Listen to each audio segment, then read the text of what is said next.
Good morning, everyone, and welcome to the first of our engagement sessions around our Birmingham Public Health Community Health Profiles 2022. I will say 2021 and 2022 because that's kind of like the season of when we've done it. When we go into the next steps towards the end, we'll explain why it's named that and our future plans. So just before we start, there's a bit of housekeeping that I need to just make you guys aware of, and then give you the structure of what the sort of next 90 minutes approximately are going to look like. So if possible, if you can stay muted, that'd be wonderful. If you can turn off any VPNs, or if you're struggling to listen to us or see us, it might be worth it that you turn your camera off. I've always found that is very useful. And also that the chat function in here will be very, very, very useful in that sense. One is for your introductions of everybody who's here and roles and contact details from a networking point of view. And then the other one is in terms of any questions. So what we're going to do is literally kind of bank those kind of questions, use them at the end. Anything that we can't answer in this session, because remember, we're going to be summarizing probably around about 400 or 500 pages worth of documents in combination. We will get back to you. So it's almost kind of like you said, and this is the response from it as well, an FAQ thing that we're putting together. Now, for all our colleagues who couldn't make it today, and what we've done with all the other webinars is that we are recording this and it will be uploaded onto our YouTube channel as well.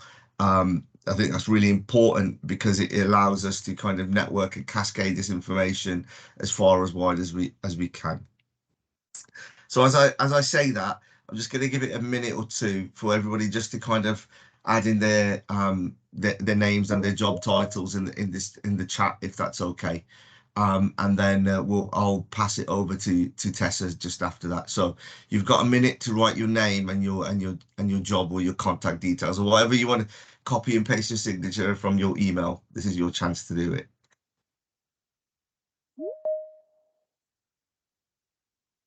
So I'm clock watching.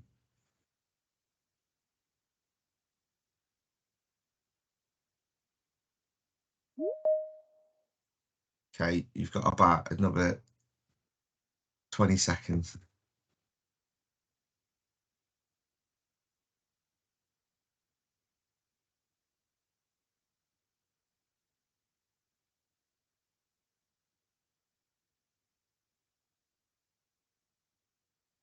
Wow, we've got some really, really interesting people.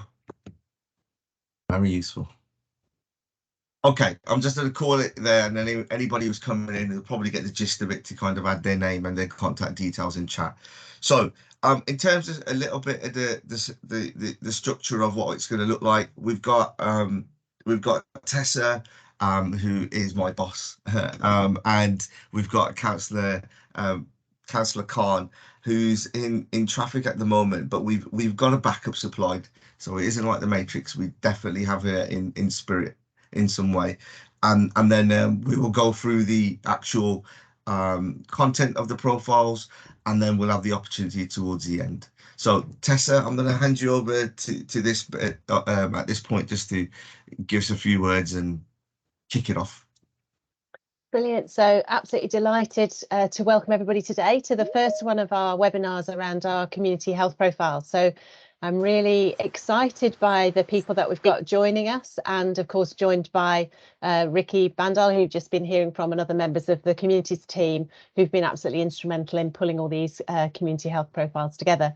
So really looking forward to the time we've got together this morning, and I'm hoping at the end of the session that you'll feel really inspired to go and read the community health profiles, and more importantly to use them to help them in your decision making. So welcome everybody. I've got one other little bit of housekeeping. If you haven't done it already, you need to make sure that you've got Menti loaded up on your phones. So if you don't have the app, download it, but make sure you've got it loaded up because we'll be using that later on. So just a bit of a heads up.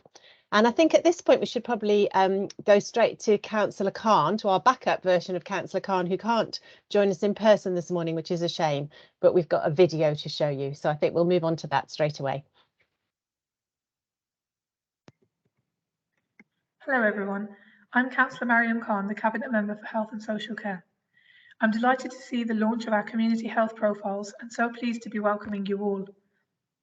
I am proud of how diverse Birmingham is and of how welcoming we are to people who choose to make this city their home. However, we know that not all of us experience the same levels of good health and well-being as each other, and that there are real differences between communities. In the Council, we take this seriously and see tackling these unfair differences in health as a core component of the work that we do.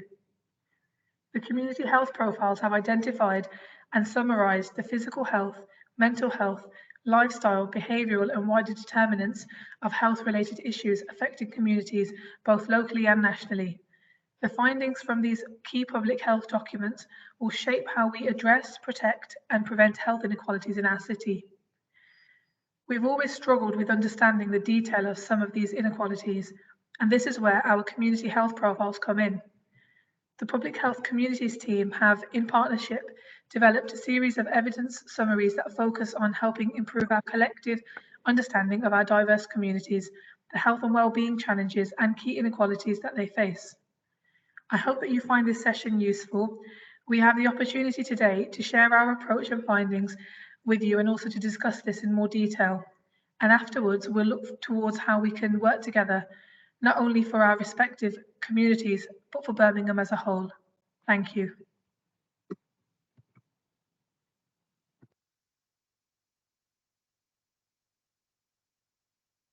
That's brilliant, thank you. So, and a lovely welcome there from Councillor Khan. Really great to hear from her, and really sorry that she's stuck in traffic, but I know that she is definitely with us in spirit and really enthusiastic about this programme of work. So here you'll see on the slide the information about Menti. We're going to use that a bit later on, so make sure that you've got it loaded up on your phones, ready to type in some answers a bit later. And there's a QR code or the website there where you can download the app. Okay, we move on to the next slide. Just that one bit on the Menti on Mentimeter here, just as a kind of introduction for everybody. If you follow it through, it's got a few opening questions that we're doing from there from a monitoring point of view. So in your own time, if you can just make a note of that or scan yourself in, and then what that allows us to do is when we're doing the evaluation of our work, we've got an idea of who's engaged in it as well. So it's better to do that a little bit now rather than a bit later or as we're going along. So just make a note of that, please. Over to you, Tessa. No worries, thanks, Ricky. Brilliant. Okay, so let's move on then. So so my name's Tessa Linfield. I'm the Assistant Director of Public Health, and I head up the wider determinants team. And one of the teams that in my little bit of the division is the communities team, who have been organising all this work around the community health profiles. So really glad to be with all of them this morning and with you guys too. So we've got a really fantastic group of people who've joined us this morning for the webinar. And my job is really to give you a bit of background first up on the community health profiles, why we've done them and what they're all about. And then we'll move on to a little bit more detail about the profiles that we're considering this morning for our Somali, Kenyan and Nigerian communities. So I'll start off by a bit of background around how the community health profiles fits into the broader programme of work that we have within public health. And one of the key roles that we have in public health is to support decision making around health and well-being, and particularly decision making around health inequalities with information about the public, our population in Birmingham. And we know that how healthy we are is determined by all sorts of different things, from our life chances, our personal circumstances, as well as the health services that we use. And decisions on the design of services and approaches that help support those determinants of health are best made when they're done based on facts. And the idea of the public health evidence reports is that we bring together some of those facts and the information to help decision makers make better decisions about the services and approaches that they're designing to support citizens in Birmingham to thrive. So in Birmingham, we've been working on a series of public health evidence reports, building on the ones that you can see in the slide here, which are the ones that we have to do by law. So we have to produce a joint strategic needs assessment, and you'll see that on our website, and you'll see on the slide there what that's for.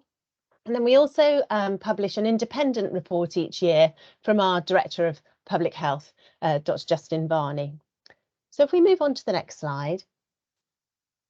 So the community health profiles are building on the statutory reports that we have to do with a series of, as one of a series of elective evidence reports that we've chosen to do to supplement the statutory ones.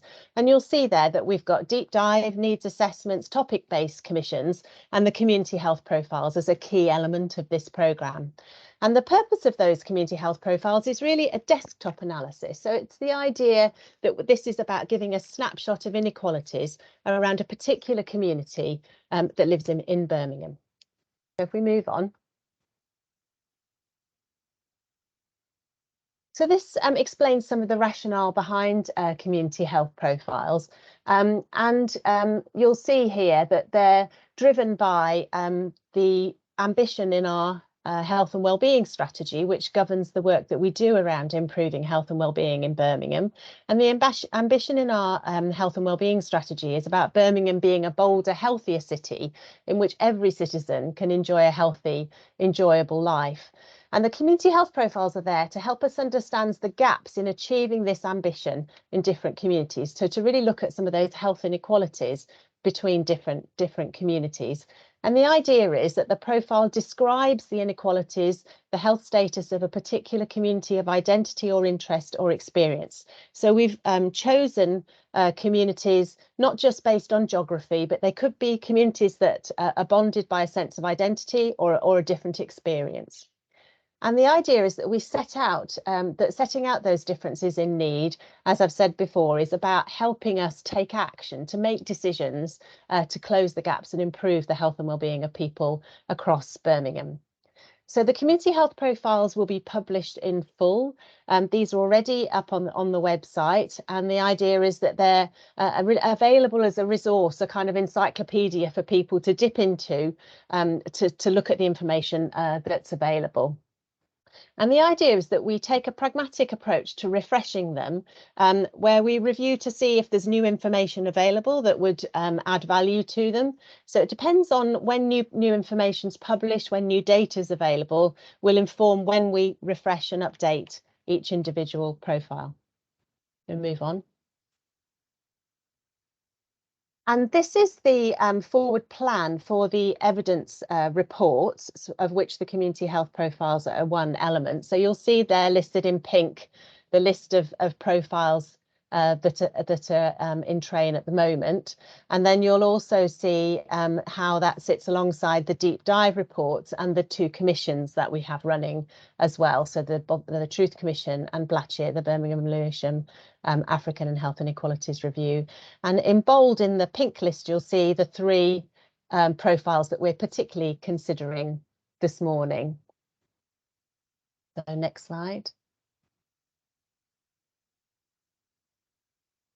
So you'll see here that the aims of the community health profiles to not look just at physical health, but also to look at mental health and behavioural health behaviours and wider determinants. So those factors that determine how healthy we are, that are broader than just health services.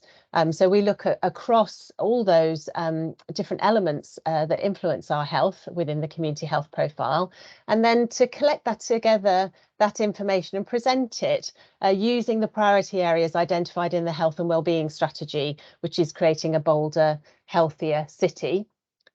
And then this event today is the first bit of our engagement with communities to share the evidence that's been found and to highlight some of the opportunities to address inequalities. And the idea, as we've said, is to promote the use of these, so for people to see them as a resource to help make better decisions, more informed decisions about what we can do to close some of those gaps in health that we see between different communities. The next slide. And these are the themes that the community health profiles are presented in, and they align with the themes within the health and wellbeing strategy. And you'll see that we go from the cradle to the grave, right from best start in life, pregnancy, right the way through, all the way through to ageing and dying well, with specific consideration around closing the gaps, green and sustainable future, because that's such an important long-term determinant of health. And of course, you can't come to a presentation where public health people are involved without thinking about COVID, still haunting us. So, but the profiles look at mitigating the legacy of COVID-19. Okay, so that's all I'm going to say about the background of the community health profiles. And at this point, I'm going to hand over to one of our partners who's been heavily involved in producing the profiles themselves. So I'm going to hand over to Mara Aryan from Hawkmoth at this point. Thank you. Hi everyone, sorry, I'll just keep my camera off just because of connection issues, but just thought I'd quickly turn it on so you can see who I am. So I'm Maria Arian. I am the Managing Director at Hawkmoth Consulting and also the head of its Centre for Government. And we're a strategic advisory and specialist in community-focused research and engagement. So as Tess has mentioned, we were partners with Birmingham City Council to basically review and analyse the evidence on various community groups, including the Kenyan and Somali communities, and to produce a health profile at the end of it.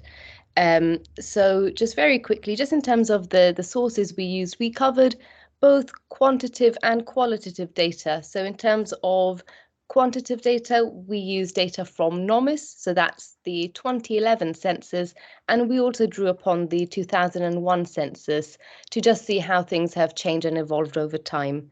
We also use data from PHE fingertips, and in terms of qualitative data, we used PubMed search. So that's basically a search portal of biomedical literature and life science journals. We also used reports from the third sector, so from Diabetes UK and ASH, which provides information on smoking habits, for instance. So all of that was really very useful. To just kind of emphasize, everything that has been used and analysed in these reports is from open source. So everything is out there. You can see it in the footnotes, so you can find where all that information and data has come from. The inclusion and exclusion criteria very quickly was basically we weren't going to include anything pre-2000, just so that we are actually using relevant and timely information and data. And really, the majority of the information that we selected to include in these reports is ultimately from the last 15 to 20 years. The core data that we focused on and analysed is information related to the UK. There was greater emphasis on information related to the West Midlands region, specifically Birmingham.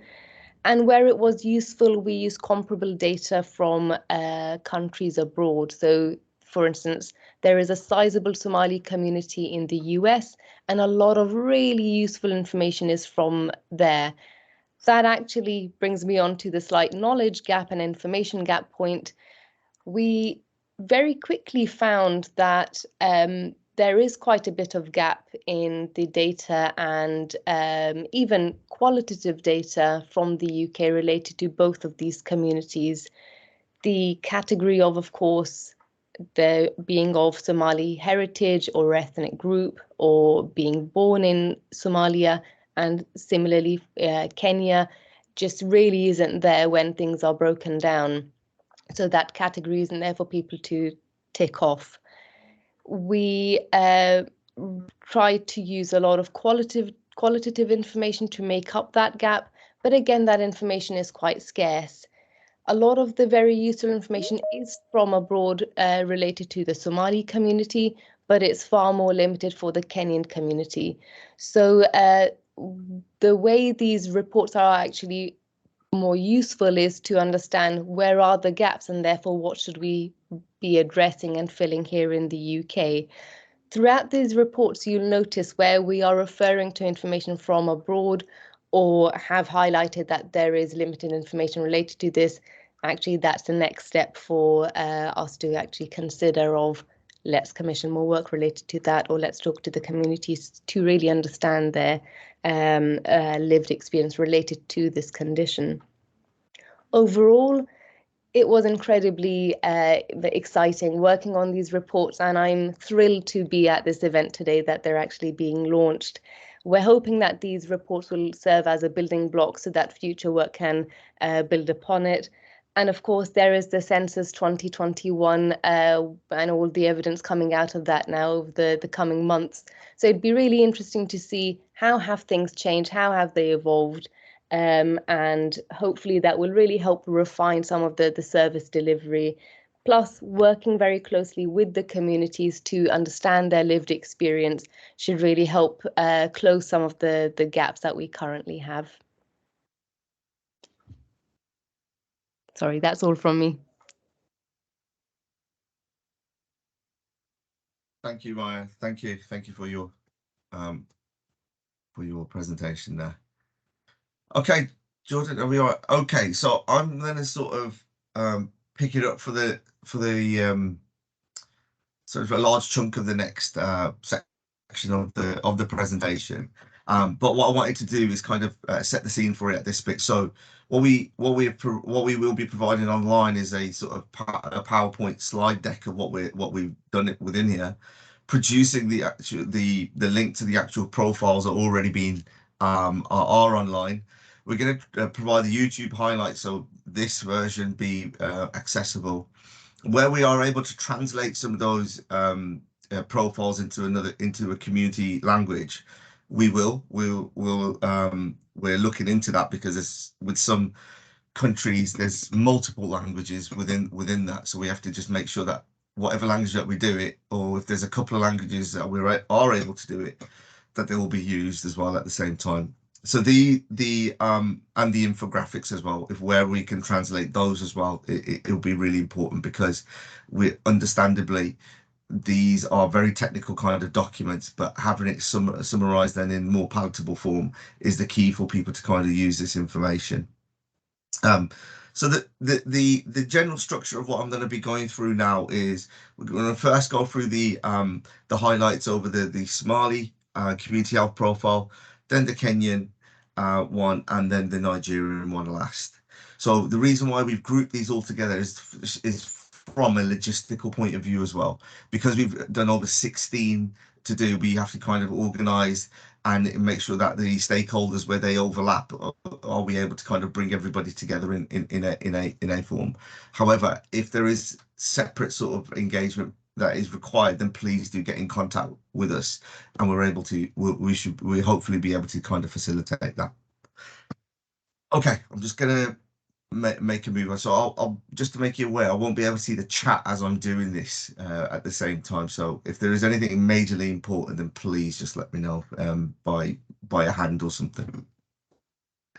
Okay, so we're going to start off with the Somali profile. So the way that we commissioned these and wrote internally the profiles were based on kind of 4 areas. We were looking at ethnicity, faith, disability, and sexual orientation. So the first batch of profiles we've done was also influenced by the Commonwealth Games with Commonwealth countries. So the next phases of what we're going to be doing is going to be commissioning another batch of profiles from different areas of around the world, but representative of the city of Birmingham. Jordan?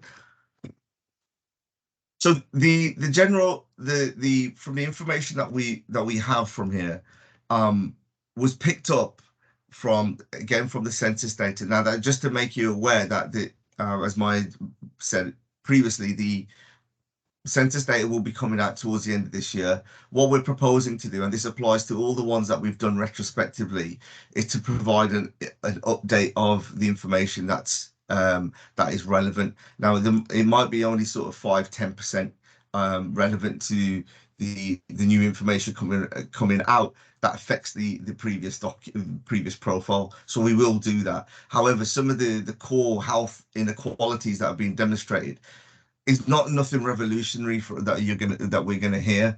The thing is that this is the first time that our attempt of putting the documents in one place. So whatever your organization is, whatever your kind of agenda is, or whatever kind of campaign that you're doing, you should be able to access this document, and it should be able to help you in some part of which part of the sea that you want to boil first. So this is based on literature review. We will go on to the next bit around engagement as well. But it's really important where sometimes if you've got a particular argument and then you're looking for the evidence, it's not there. These are attempts for those for those arguments to have a more sort of academic foundation around it. So the with the Somali community in England and Wales, it's the fourth largest language spoken within the UK, and the wave of migration has been between 1991 to the 2000s. In the demographics of the city was around about 9,870 people from Somalia were located into Birmingham. So this is based on the available information that we have at time. Like I said before, when the new census data comes in, that's going to change, and we have accommodated space for that when we look at the update. Jordan.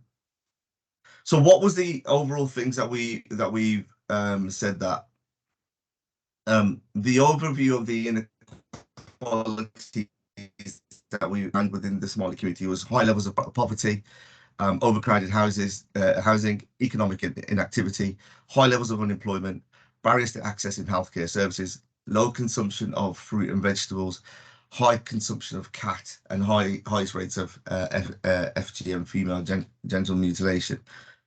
Really important that the information that I'm saying here is fully referenced in the document and the reports that we're doing. So the style, what I'll do is if I give a couple of headlines, I will just mention which report they were in.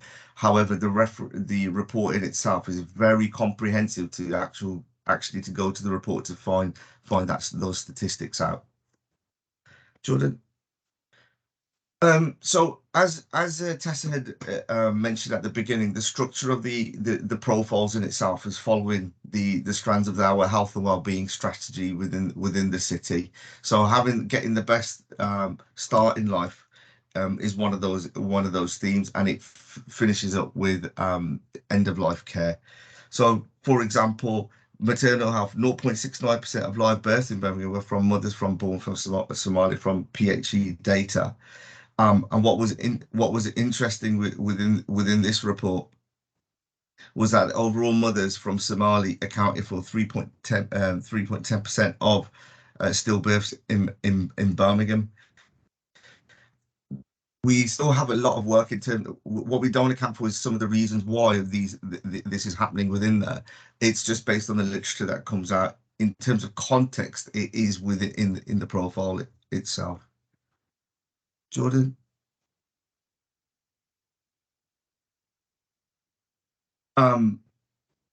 Again, what's really important to also highlight is that not necessarily some of the data that we found, but as Maya said, some of the gaps that are missing within the profile. This is going to be really important for whenever we have to feed back to the government lobbies or monitoring groups to say these are the gaps this is that we found. So we need to have that sort of micro data that's within there. But what came out of this part was under the survey that had been conducted by Strand and drivers, looking at backgrounds, that 58% of Somali survey respondents felt that the need for mental health support. So the gaps and those barriers, what have been mentioned in the previous slide of accessing treatment, are having a huge effect for the community to engage into those services. Again, this is not revolutionary and shocking stuff. It's just never been sort of documented down into one area.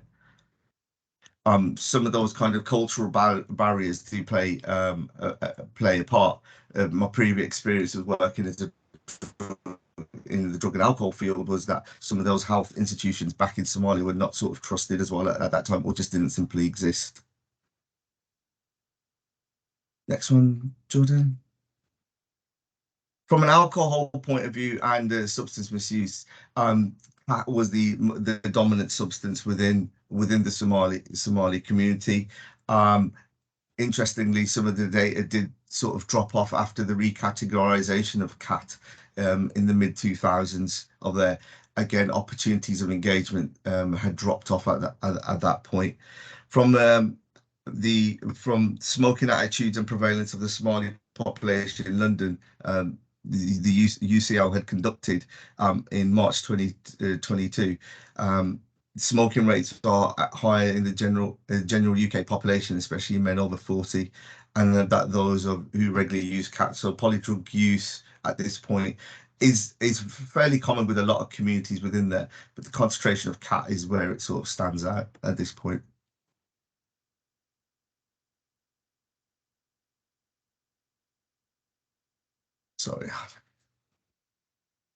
Sorry, I'm just my notifications going off. So apologies if there's a slight delay because I'm just trying to catch up on the chat as well. Okay, so healthy, affordable food, and really interesting because in public health we've got a food we've launched our Birmingham food strategy as well. So just to reassure everybody, our departments are talking to each other when these findings have come because it does influence other parts of public health. The challenge is obviously to have that integrated with a lot of the other statutory organisations that we work alongside to. So a UK-based study found that 97% of Somali respondents consume less than 2 pieces of fruit per day, and 92% consume less than 2 portions of vegetables a day. These are, again, gaps and opportunities for organisations and from an engagement point of view to go into. Also around BMI. Interestingly, at this point, the BMI for women was higher for men. Sorry, higher for women than it is of men. Again, this is based on a study that had been done from the USA in 2005. So the data was mimicking of what we've seen in the UK and the USA. Jordan.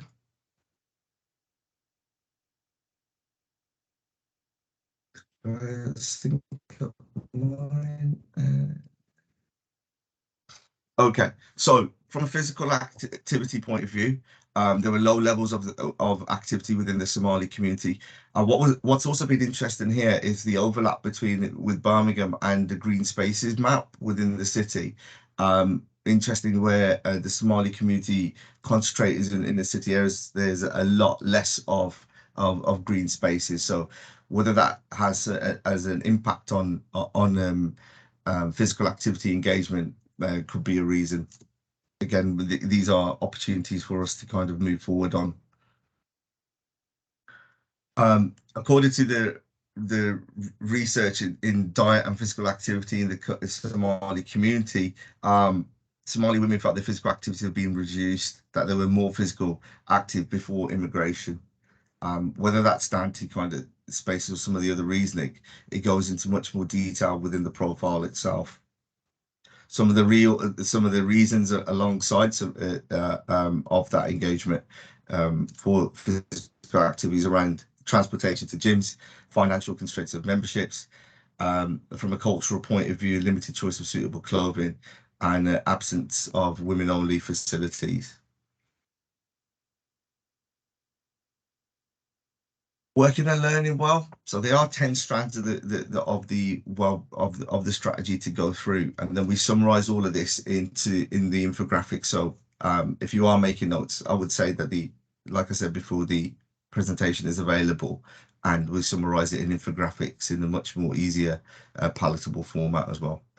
So 64% of Somali refugees in the UK had low English and language skills, and employment rates have increased over the time. 20%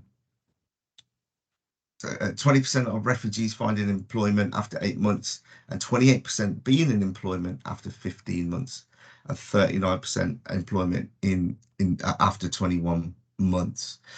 So 1 in 10 is in full-time work. A study had found unemployment among Somalis has remained high, in excess of 70%. This is coming from the labour market participation report that was available which had just been updated in March 2022. Jordan, sorry, you're going to hear me saying Jordan quite a lot. Okay, so in terms of general health. 86% of Somali-born residents surveyed in the West Midlands felt that they had very good or good health, and that's higher than Somali-born residents in England and Wales. So you have your national average, and then you have your regional average at this point.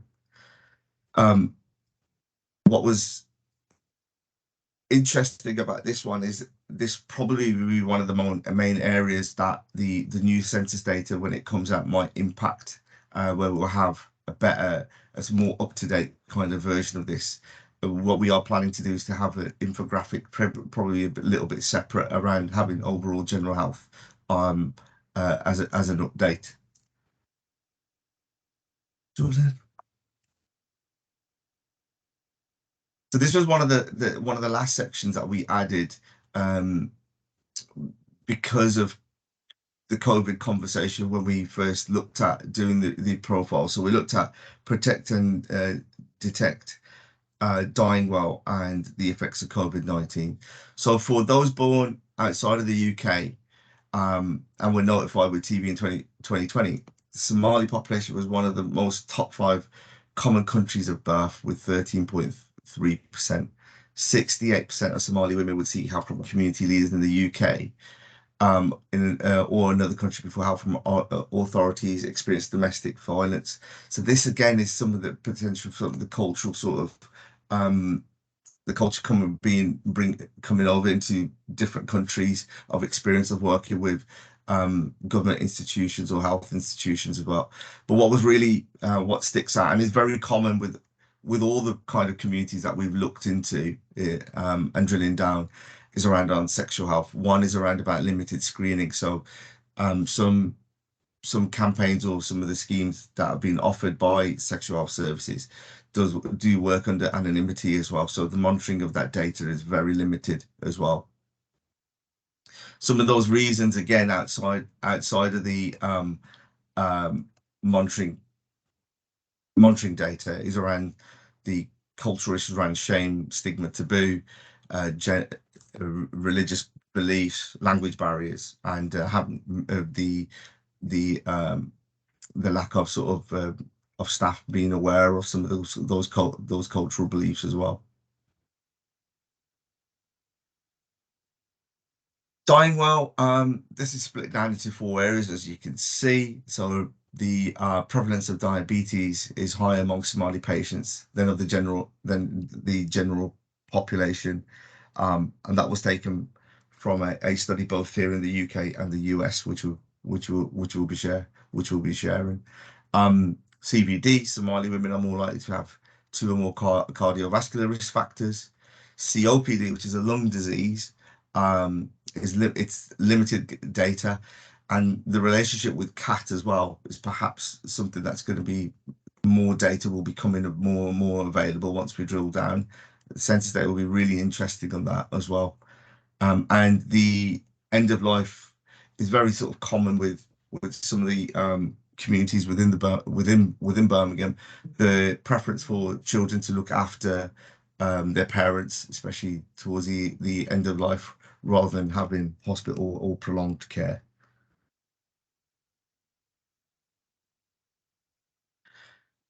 This is a developing section, as you can imagine, but some of the first studies that had been done was looking at a study that had been done in December 2020, which was tackling poverty after the coronavirus.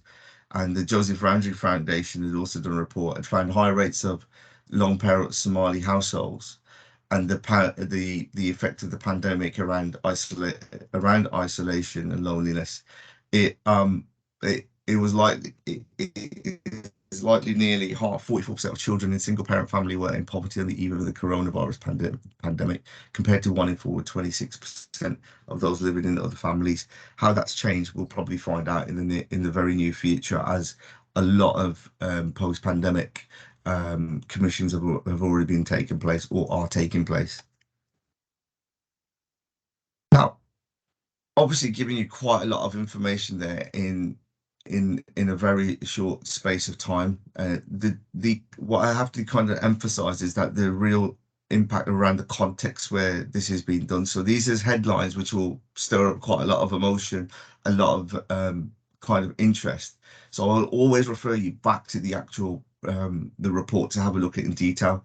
But for those who may need to use some of this information in presentations or anything that they want to do, what we've created is to summarize that in infographics. So Jordan,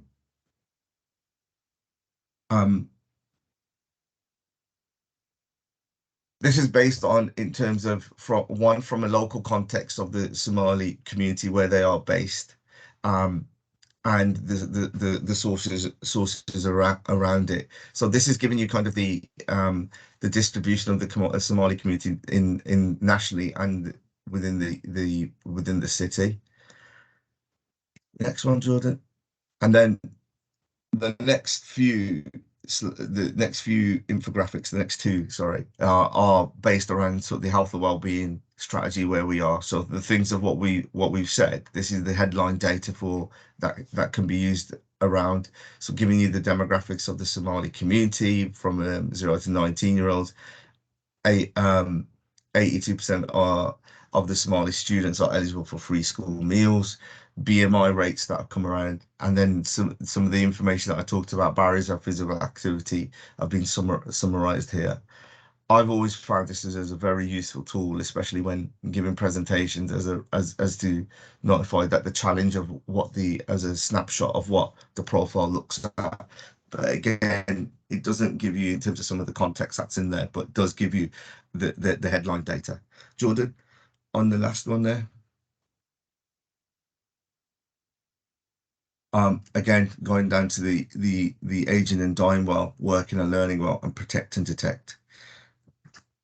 Some of again, these are snapshots based at the point in time. How there'll only be a few changes once the new census data comes out, but also our plan in the next steps is to kind of refresh this in 3 to 5 years time and going back and retrospectively done, because the bigger reports would need to have taken place at that time. The further investigation, the drilling down of health data, and the gaps within having health academics within the Somali community, for example, is one area that we want to really encourage at the same time.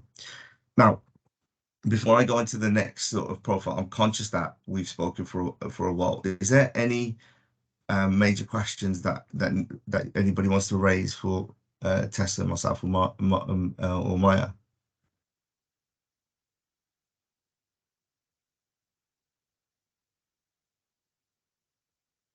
Okay.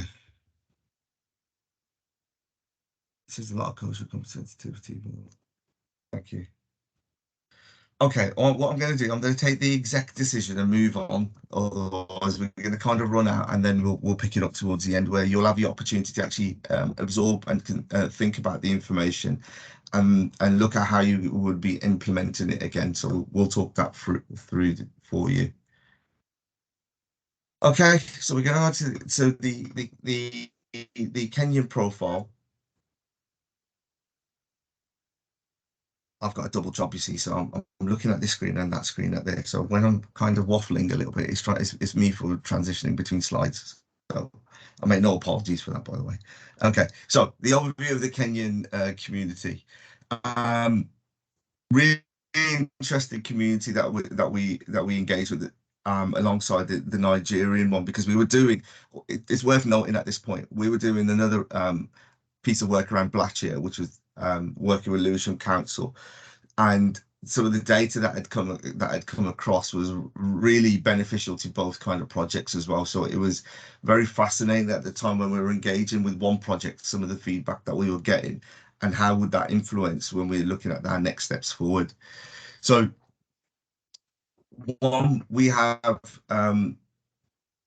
within the UK, we looked at the national language of Kenya is Swahili, but looking at it in a Birmingham context, there was 11,099 Kenyan-born residents within the West Midlands based on the census data. And around 60% of Kenyans living in the UK are Kenyan Indian. So having a lot of people might necessarily know within the Punjabi Sikh community, especially, there is a huge demographic of who originate and live and come from Kenya as well, who immigrated over in the mid 50s and got leading into the 60s. Jordan. So the general overview in terms of where I'll drill down more will be a low consumption of fruit and vegetables, high smoking prevalence, again, lack of cultural care in health settings, higher rates of diabetes than other African communities, higher prevalence of early onset dementia, and this was again very tricky as well. There was very limited UK-based data. So as we mentioned before, where we can go, we'll try and go to the most relevant data as we kind of explore out where we can get information from. So getting the best start in life. These are around from a .gov report around ethnicity facts and figures from 2017 to 2018 around overweight children. And there was limited Kenyan specific data. However, some of the information that came out was 13.8% of those in the 45 age group from the Indian ethnic group, which I mentioned just before, were classed as overweight, and it is which is one of the lowest of all ethnic groups. They had one of the highest vaccine uptakes, so that's not COVID, by the way. That's looking at some of the for early pregnancy or just as a born, some of the vaccines that are available at the time, and so Indians had the highest vaccine uptake and more than 90% for both primary vaccinations and 75% vaccine coverage of the primary course and preschool boost offered at 5 years of age. Some of those experiences that have been summarized within this section were it was low birth rates, denial of pain relief due to racial stereotypes. Now that was fairly interesting within the report, and it was done by in 2021 by Embrace report, and we've got a link to that. So if anybody looks at that particular area, the links have been referenced into that big, fascinating report in itself. Feeling unsafe, ignored and dismissed, and pervasive microaggressions causing distress. So some of the findings with this did help influence another project, like I said before, around Blatchia. Next one. Mental wellness and balance. Nothing too huge on some in terms of headlines that are in there. Everything's sort of kind of expected to come and having low engagement rates, and around substance misuse was high rates of multiple substance misuse. So that the cat use that had been as kind of crossed over as well, and cigarette smoking. And it was one of the highest smoking prevalence compared to other African countries. Again, this is based on the limited data that's available as well. Healthy, affordable food. We go over to our American friends on this with information, which is the research, which was the research found that 56.9% were overweight or obese. And that relates to Britain's Kenyan community shows the prevalence of overweight in Black Africans was about 61.8%. I'm not going to go into the waist circumference at this point because I haven't got it comparable to only just my own at this point, which is great. But it's really important to have that credibility of where the reporting's come back, that we reference the some of the statements that have come out there, which is fully available, and I will keep re-emphasizing it as well again at the same time. Okay, let's go on to the next one.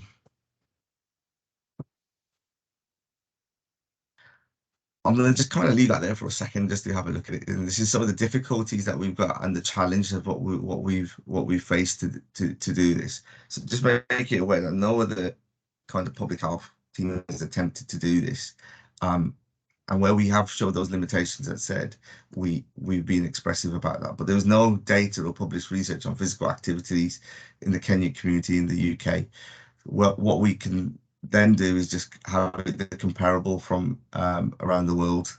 So in published data from the US, we find that 76.5% of Kenyan participated conscious effort to exercise, and 30.6% did at least five days moderate activity. And what that kind of shown us was that the finding that like Kenyans are culturally more physically active, particularly compared to other ethnic groups.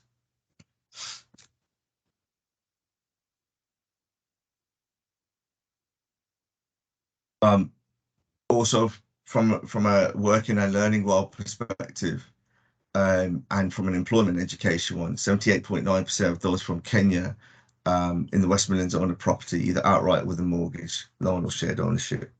In the West Midlands around employment, 48% of Kenyan-born males are in full-time employment compared to 34.1% Kenyan-born females. It'll be interesting whether how our colleagues at DWP, do they look at this information, and how do they what's their move to engage. So again, one of our kind of next steps is looking at and working with other stakeholders to say, here's some data. What are you, almost asking them, how are you moving forward this, or what are you thinking about doing to encourage this? Because employment is one of the biggest single drivers to improve one's own health. Next one. Really difficult on the protect and detect. There was no UK screening uptake. And again, some of those barriers might be around, mentioned before, around language and the healthcare settings environment. Again, the same thing around a bit of sexual health. However, one of the found out the communities in Britain were most affected by AIDS HIV pandemic were people from these nationalities, and Kenya was being one of them. Next one. Building.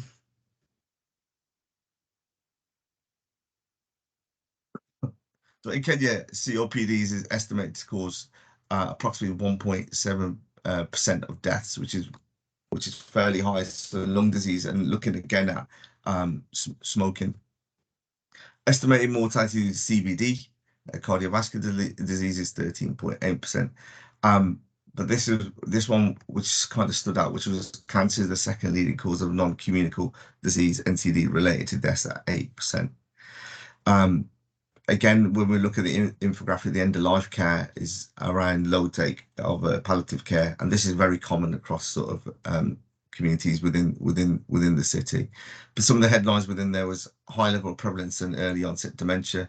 We know there's links between dementia and diabetes.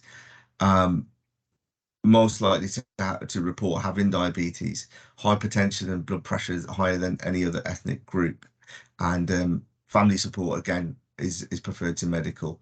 So what kind of support services are open to the community from healthcare setting environment to provide that support is another area that organisations or wherever need to kind of work together and look into.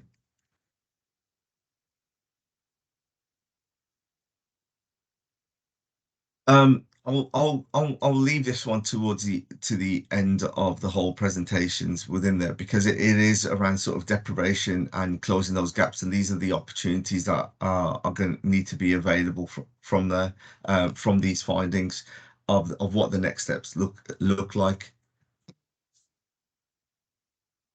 Next one. Okay, so again, I'm going to just quickly give you the view of what the profiles and the infographics look like at this point.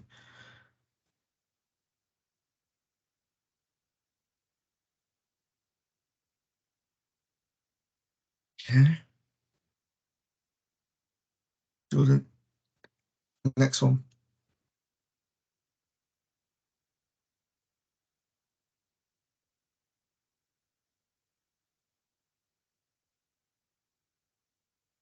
What we'll be looking to do is, again, is working and having this translated into community languages, so which will be useful, because there's no point in just having it like this and no one looking at them. They need to be accessible. Okay, so I'm just going to pause for a second there. Tessa, if you want to come back on, if there's anything from.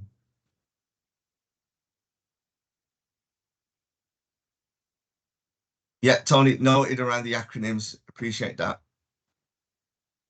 Okay.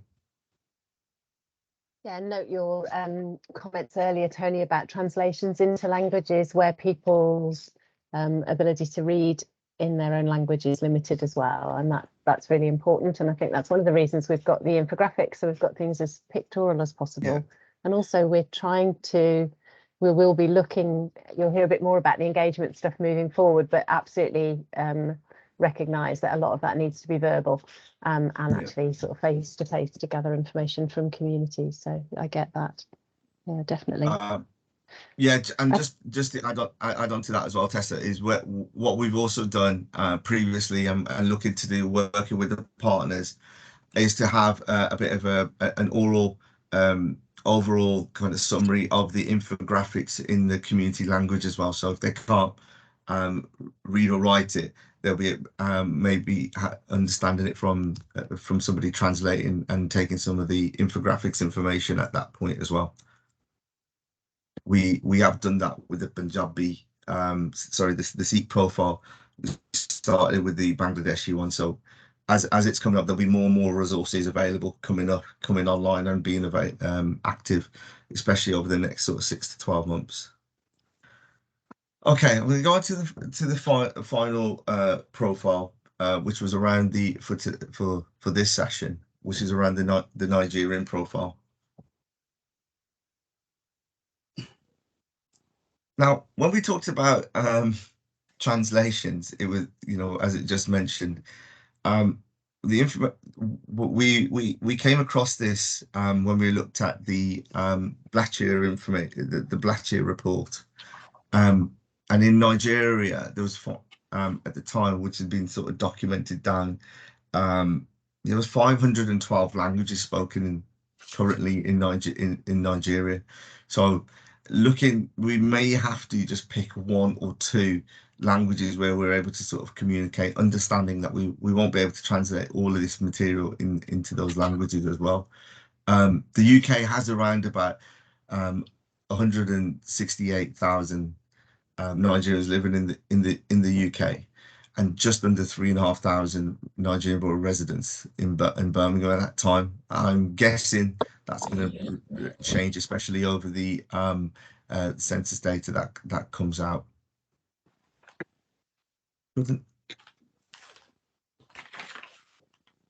Sorry, someone's mic's on. Can you just check if your mic's off for a second?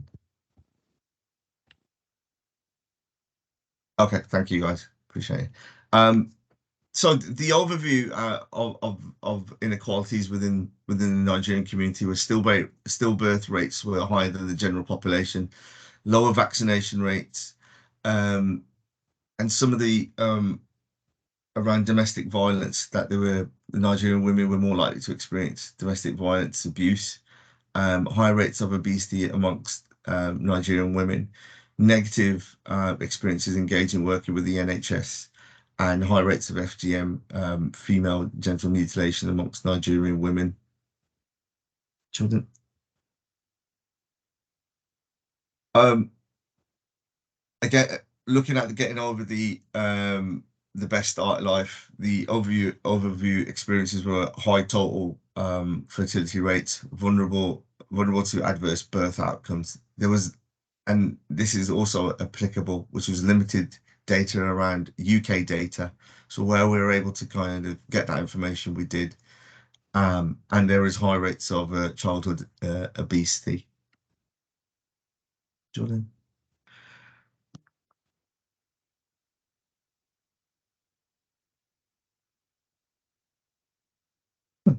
Black African group had the highest proportion of all groups admitted to hospital mental health. So that grouping was not just only for the Nigerian community, it was based on who identified themselves of being Black African. The first generation of immigrant women from Nigeria came over had were at a higher risk of domestic violence, and that was taken from a report by Coleman D and Dubuck around ethnicity and populations in the United Kingdom, and that was looking from the 1960s to 2006. Jordan. Okay, so 89 from a obesity and sorry, from a healthy and affordable food point of view, under the obesity category, 89% of Nigerian women in one study population were classified as overweight um or obese. And again, that was from the same study which I mentioned earlier. Next one, Jordan. Again, limited data on physical activity from the Kenyan community in the UK. But one of the things that came out were from the active life survey that had been done within 2018.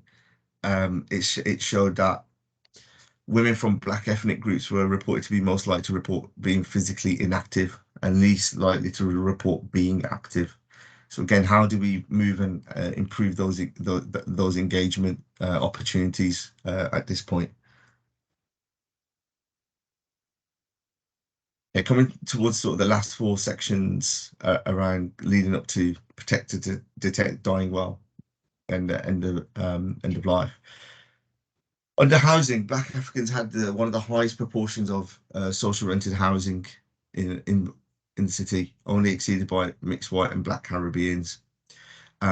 Employment, education, the proportion of Nigerian migrants with degree level qualifications were higher amongst those who arrived in the UK before 1991.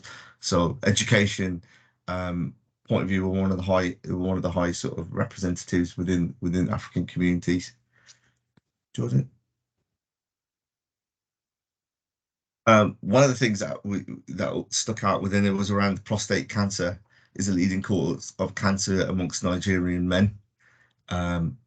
Again, a huge engagement opportunity to look at how to try and tackle some of these inequalities around sexual health. We kind of covered that in the last quarter of groups, but there's similar issues around engagement, data monitoring, female genital mutilation. 27% of Nigerian women between the age of 15 and 49 were victims of FGM in 2012, and that was taken from the there was a report that was done around from Adibowale and Salu, looking at female genital mutilation in Nigeria. Next one. Aging and dying well. Looking at sort of heart disease is one of the biggest causes of death. Dementia and Alzheimer's disease and leading cause of death for women. Again, the end of life part of it is what kind of care or support is available for people, for families, as they're most likely to die less likely to die in a home or palliative care, but most likely to die at home. Okay, next one. Again, this is a developing area around closing the gaps in COVID-19, so I would expect this to change in the next updates around that. But interesting, the life expectancies for Black African females was 88.9 years, the highest across 10 ethnic groups that were looked at, and that came from the Office of National Statistics. Now, again, I'm going to go into the kind of the headline data at this point. Jordan, next one. So the next three slides sort of summarize the profile of the Nigerian community, looking at in terms of from a resident's point of view, and then looking at it more based on the health and wellbeing strategy that we've got. Jordan, next one.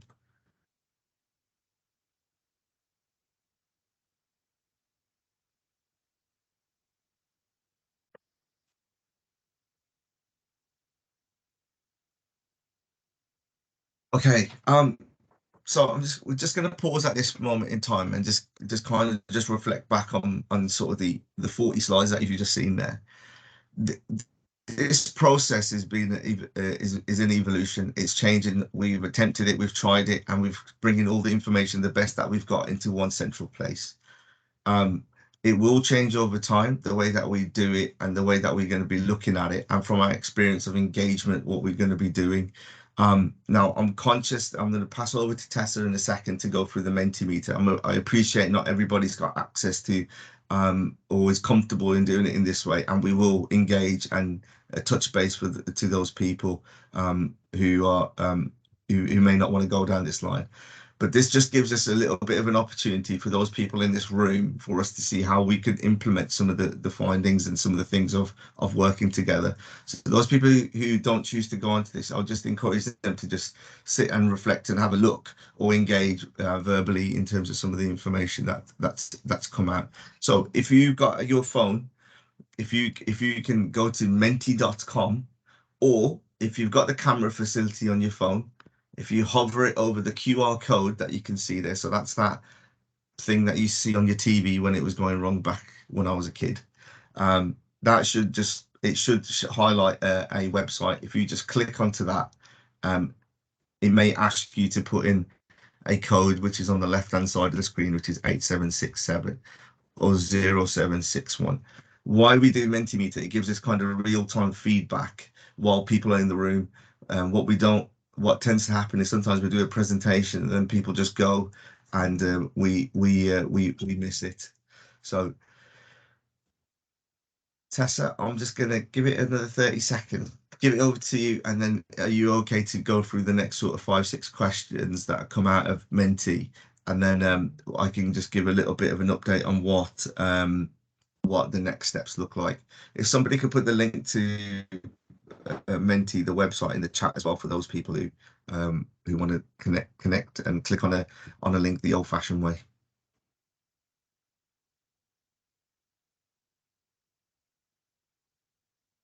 Okay, Tessa, I'm gonna. Yep, you hand over to me and then we can get the questions up. Here we go. Lovely, thank you. So we've got some comments coming in already. Yep, so that's brilliant. So you'll see the first question has popped up on my phone in my Menti app. I'm hoping that it's popping up in other people's Menti apps as well.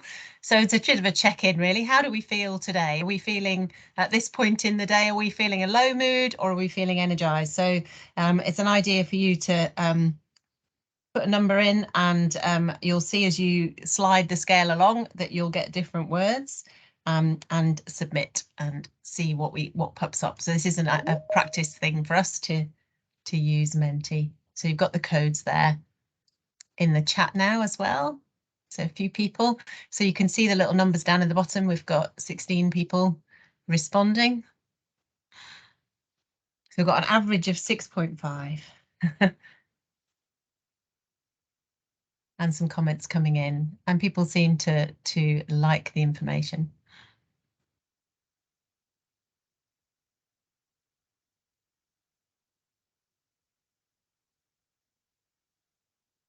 Okay, so the next, here we go. So now we're going to start asking you some questions about you so we can gauge who we're engaging with. So people can put their age. Fortunately, no one's name's attached to this one. We can see we've got a few prefer not to say, so that's fair enough. And you can see that we've got a little cluster around 25 to 34-year-olds and 45 to 54-year-olds. That's really helpful for us because obviously we want to engage broadly, so we need to make sure that we know who we're hitting already and who we need to go to.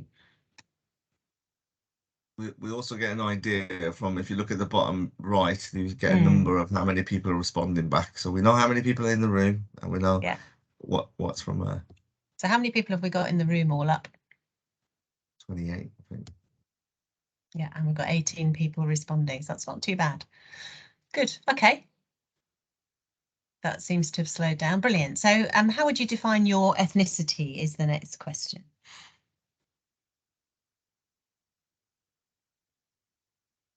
This is a free text answer.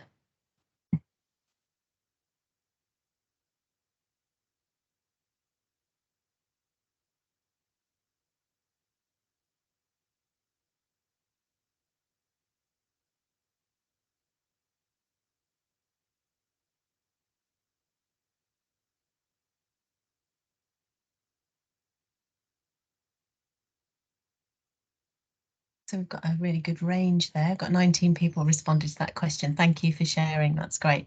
Really helpful for us to know.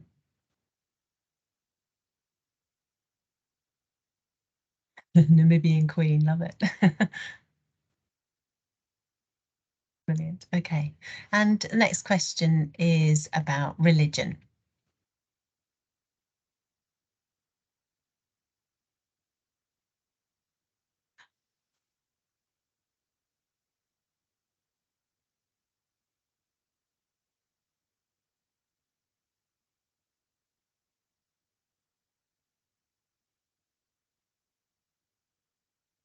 We've got some clusters there around Christian, Muslim, and no religion, and one Sikh. Brilliant. Thank you very much, everybody. Let's move on to the next one. And do you consider yourself to have a disability?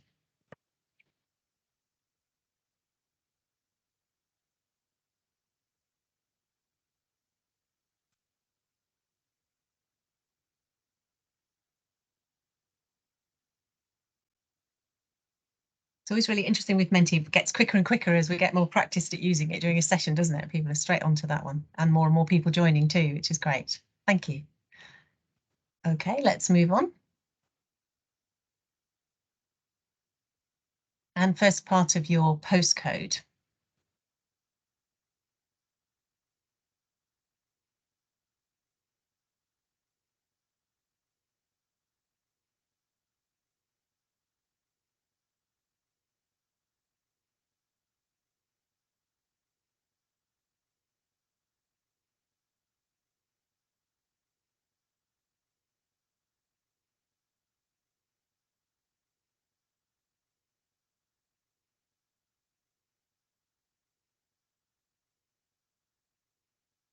Okay, so the next question is around health inequalities for the Somali communities. That was the first community we heard about today. So we've got 5 options there, and you get to rank them. So if you can choose what you think is the most important health inequalities for the Somali community to focus on.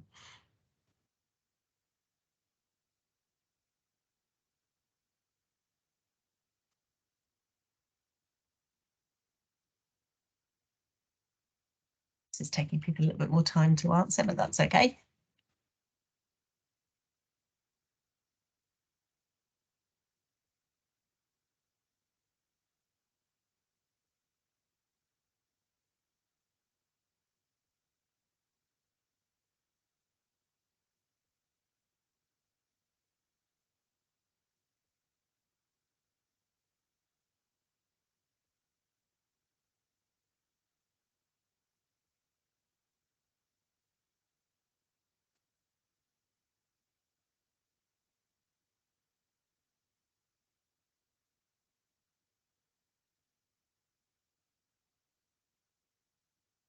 It's interesting, isn't it, the pattern that we're seeing here? So the 4th and 5th have stayed pretty consistent as everyone started putting their sort of votes in for the most important health inequality, and the top 3 have sort of jumped around a little bit, but actually aren't too different from each other. So still a couple of people left to put their opinions in, but we seem to have quite a clear, like the top 3 pretty even, bottom 2 yes, and clearly someone's put a comment in there really important that they're linked, aren't they? So if it's more difficult for you to keep down a regular job and have a regular income, you're more likely to have poverty. So clearly related there. Yeah, okay, that's really, and that again fits with the overcrowded housing as well, doesn't it? They're all related. That's brilliant, thank you. Okay, let's move on to the next one.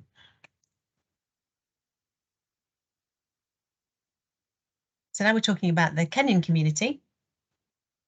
So looking at some of the results and the plethora of information that's in these profiles is amazing. I think they're going to be so useful. But again, we've got 5 options there. Same thing again. Which do you think is the most important health inequality for the Kenyan community to focus on?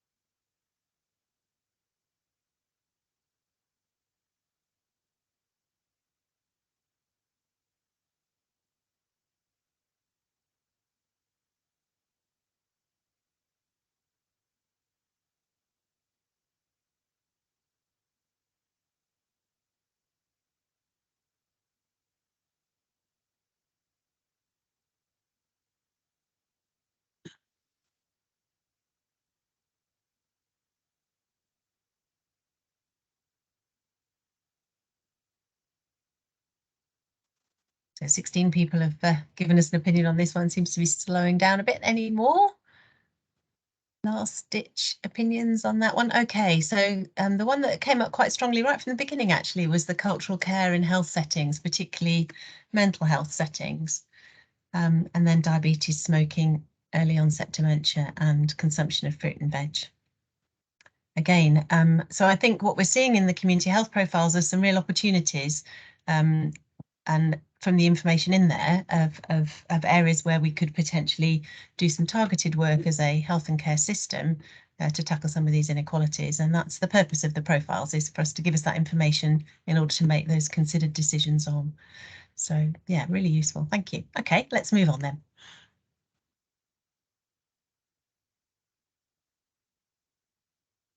And lastly, the third community that we heard from today was around our Nigerian community.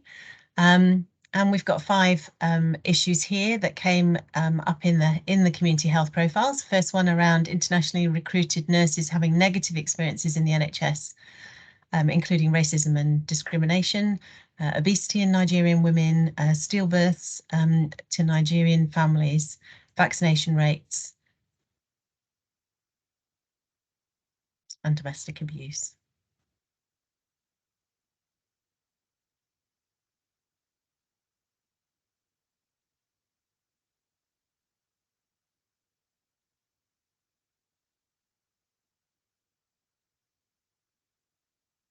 Hard to choose, they're all so important, aren't they?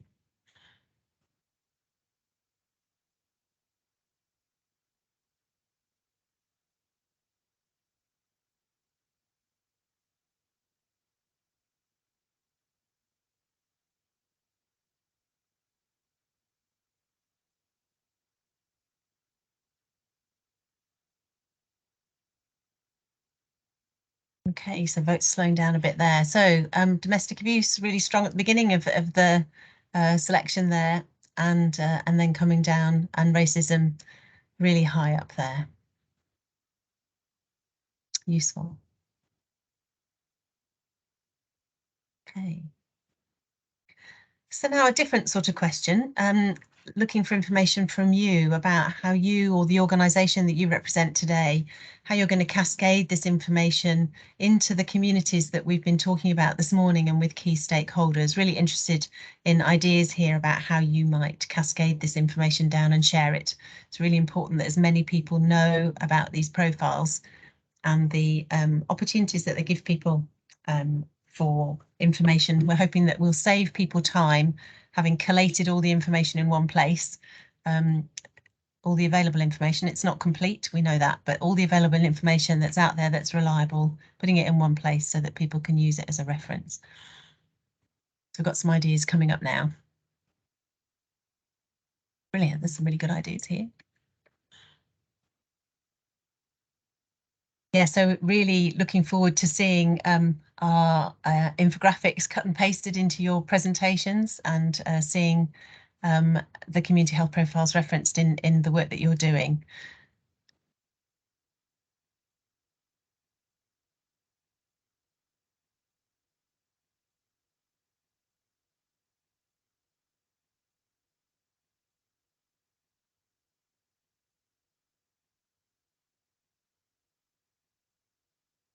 Yeah, and important there that we're recognising that our workers can become more culturally competent through the use of these profiles as well. They're yeah, there's so much information in there, but they are a really interesting read about cultures, and an interesting, lots of really useful and interesting information in there about some of the challenges that communities face. Really important that we all know about those. Yes, and people pointing out there are things in there that they didn't know. I'm saying when I read them, there was, you know, I read stuff about inequalities all the time, but these community health profiles have been a massive education for me, and some really, really useful info in there.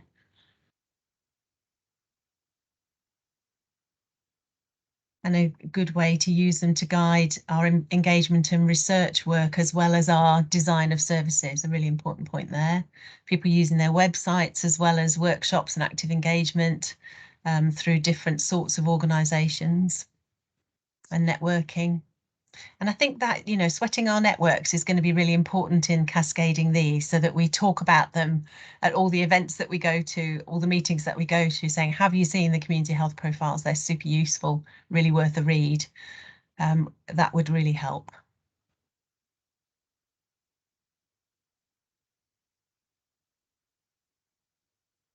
Yeah, lots of really good ideas here.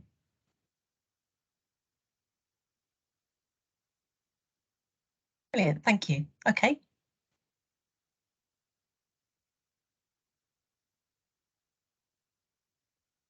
So the next question is around the opportunities that you might have within your line of work to embed the key findings of the community health profile. So we've heard some of them today. So what opportunities do you have to embed the key findings in your line of work?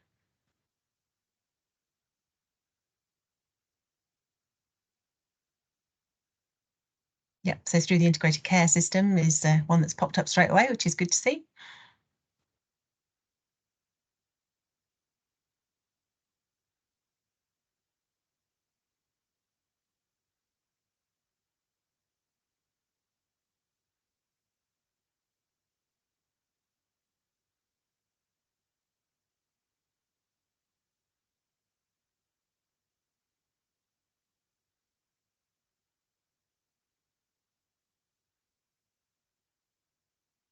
And of course, this webinar will be recorded as well, so that's will be another resource for people to refer others to if they've not been able to make it this morning.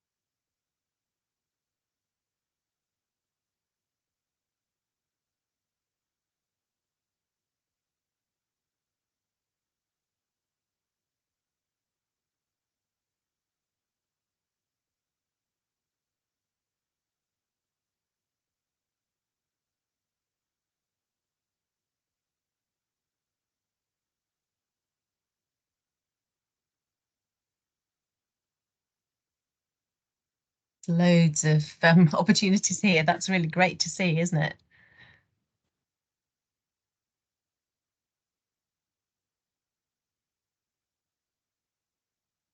Brilliant.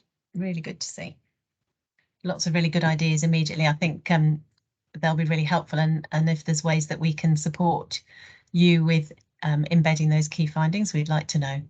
Okay, so what should our future engagement of the Somali, Kenyan and Nigerian profiles look like? So we're looking for ideas from you on what should our engagement now moving forward, what should that engagement look like now?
So there's a real theme coming out about collaboration and putting the community first in the responses that we've had here, which is really important. And we'll talk a little bit about next steps for engagement, about what the plans are so far, but this will really help us shape those further, I think.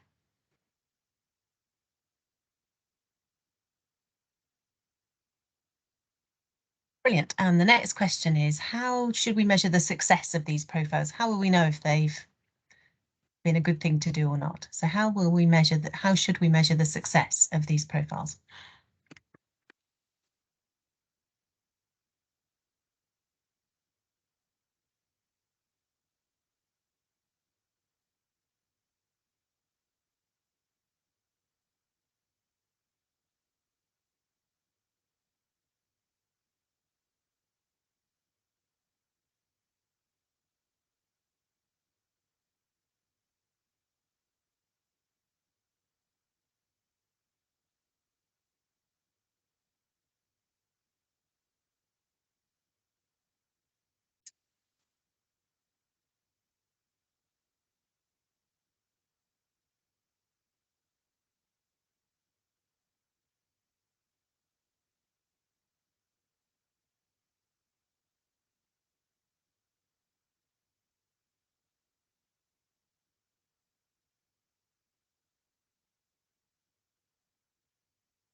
Right, so we've got some good ideas there about kind of outcomes and also kind of process measures there too. And one of the things I really like about public health is that you, what I really want is to hear people say, did you know that?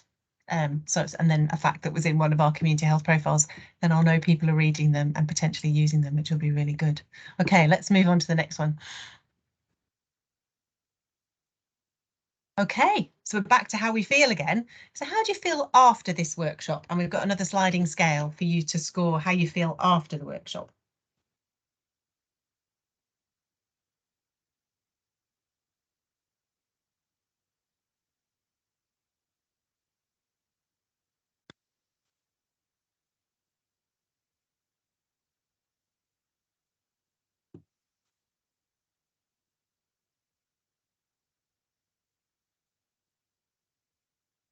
That's good. We seem to have livened people up during the Menti session anyway. So we started off at 6 point something, didn't we? And now we've landed on 8.2. So that's brilliant. I'm glad that we've done that. So people are feeling reasonably optimistic and energized. So I'm hoping that that's an indication that their community health profiles so far are landing okay. Right, well, I'm going to pass back to Ricky now for just a quick consideration about what the next steps are with the community health profiles and what we're planning to do with them. Okay, Ricky.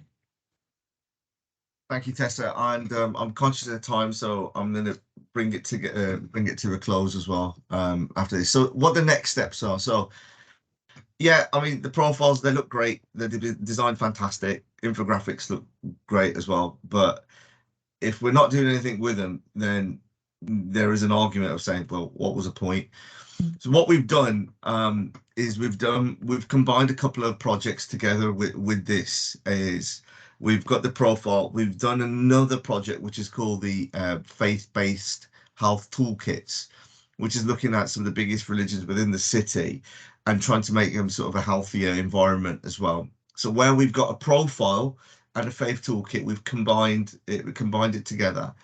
And where we've got just a community on its own, we've basically followed this formula. What we've done is that we've gone out to tender for an engagement partner, which to look at some of the findings and some of the inequalities that we've got within these profiles, all the toolkit, and then try and engage with the community, with their community, in order to help try and tackle some of that information.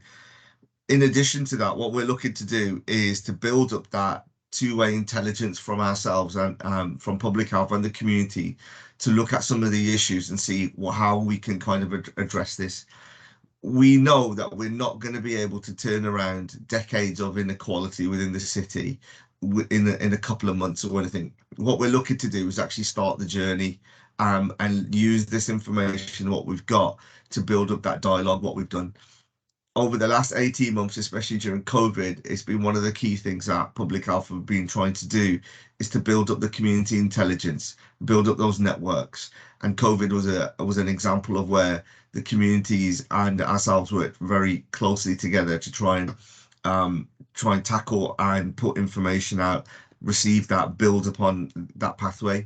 So at the moment, there are some live tenders for organisations to have an opportunity to apply, and see what's available in terms of, and put together basically a bid in order to tackle an issue within one of the profiles that's been highlighted. Some have already been advertised, and we have been successful, but we're not in that stage where we can sort of put that out yet. And the other ones that we're doing is, as we're doing the profiles, where we've got a provider on board, we will introduce them in our sessions that are coming up in the near future. And what we're then looking to do is for them to kind of present a 6 to 12 months engagement plan, how they would link in with all the organisations and the community. And eventually what it will look like is a bit of an evaluation piece of work, of what worked and what didn't work. Because as I said before, we haven't tried it before. It may be brilliant, it may not work. However, there are lessons to be learned, and this is influencing the next stage of profiles that we are doing. So we're by far from the kind of polished piece. What we're doing here, we are sort of building it up. Team is developing, the team are learning, and a huge credit to my communities team who are the real people who've put this together. I'm sort of kind of front it in some ways, but the key individuals who have been in the team and still in the team who are on this call and who have left, who have put this together, and they will be the kind of focal points for engagement moving forward as well within the profiles as well. So just want that recognised, especially with Tessa's leadership and Justin's vision of putting this out. Councillor Khan obviously fronting it and supporting it is really crucial in the next steps of what we do. So those people who are in here who want to have those further conversations, our contact details are coming up towards the end, but also the next set of engagement opportunities for people to kind of look at are available as well. You'll be blessed, and you'll be thinking that I won't be delivering all of them because I'll be on holiday soon, and there'll be other people who'll have an opportunity to present that as well. So I'm just going to pause there. Anything that anybody needs to kind of raise or have a quick question about? Can't see anything coming up in the chat, but and of course you can check out the full profiles and all the other resources on the website. So if you just put community health profiles for Birmingham in Google, they'll pop up for you. And maybe we'll see you at some of the other events coming up as well.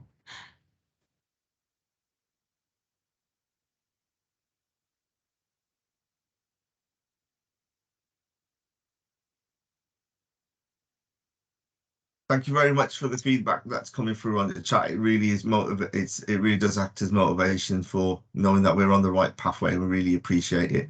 And anybody who's got sort of comments and stuff, that'll be really useful as well. Also, this is an opportunity to kind of help influence other public health teams in other areas as well. So we do have a regional communities meeting which we've set up to try and share this experience, because whatever's happening in here is going to be similar to some of our partners and neighbours around the city. So we have got that open arm sort of approach to working with everybody as well. Tessa, over to you to close it then, I guess. Okay, so big thank you to the communities team and Ricky and our production partners as well for joining us this morning, and a big thanks to everybody else who's taken the time out of their busy days to join this webinar. because we think this is a really important issue, and we know you do too. We're really hoping that these community health profiles, that you find them inspiring and useful, and that you could dip into them to get your facts and figures out and use them for bids and designing your work programmes moving forwards. Really interested in your feedback, so please let us know any feedback or any other engagement opportunities you want us to pick up. And we'll close there and thank everybody very much for their time this morning. Thank you. Thank you.